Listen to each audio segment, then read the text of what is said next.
Petite vidéo sans prétention de Surya Namaskar, la salutation au soleil, qui peut vous permettre de préparer déjà cet enchaînement pour que le jour J, devant le soleil qui passe l'horizon, vous puissiez enchaîner ces différents mouvements et apprécier le plus possible ce chouette moment. C'est juste un enchaînement, je vous le fais en entier, d'un côté, parce que c'est un mouvement symétrique, et ensuite je reviendrai sur des postures particulières que vous pourrez travailler de manière isolée afin de protéger votre dos et de peut-être caler la respiration correctement ensuite pendant l'enchaînement.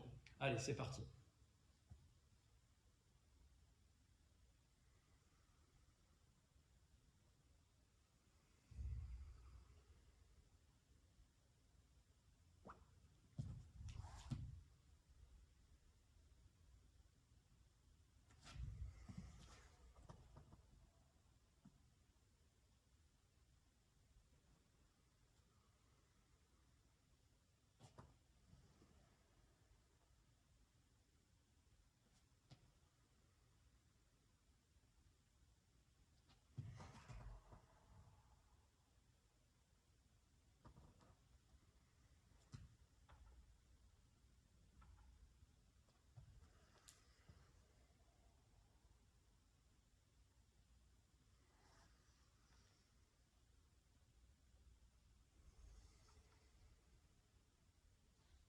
La même version, de profil.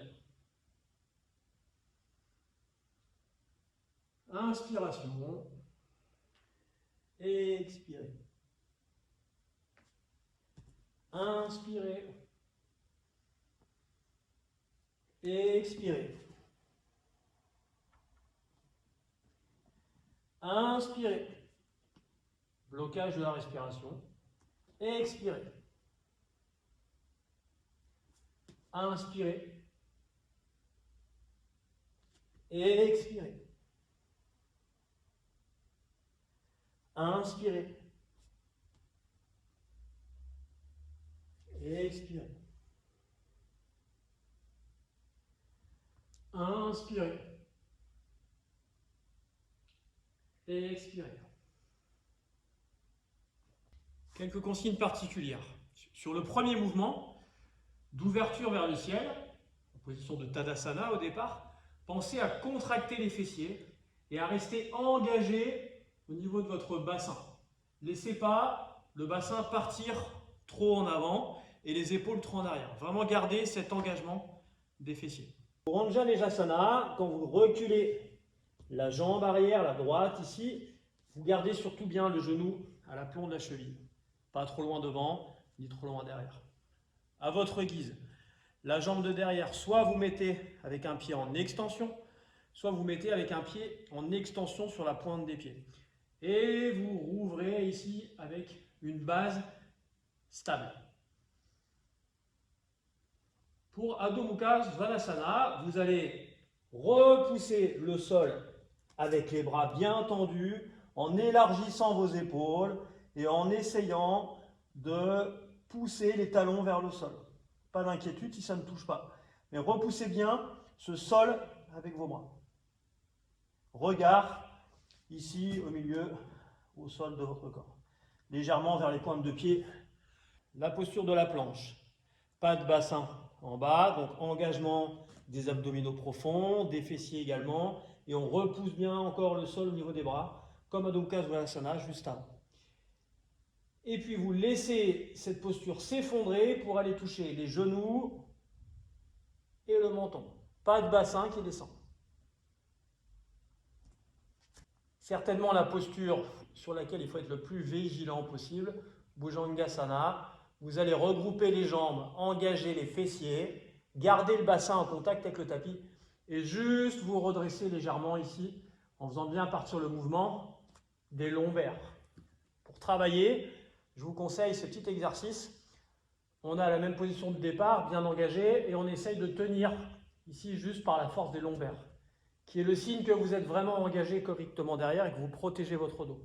Et seulement ensuite, on peut pousser un petit peu vers le haut. Voilà. Les plus aguerris pourront aller chercher un petit peu plus haut. Mais déjà, si vous êtes là avec les coudes bien connectés aux côtes, c'est déjà très très bien, avec cette protection derrière surtout.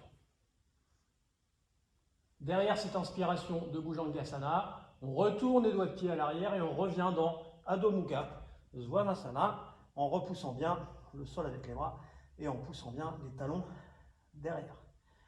La jambe qui va revenir est la même qui au départ est partie derrière. Donc on était sur droite, donc c'est la droite qui va revenir en une fois si vous pouvez, ou peut-être en tatillant un petit peu pour ceux qui sont un petit peu moins souples, pour tout de suite retrouver cette position Ajnanashana à l'inspire et à l'expire.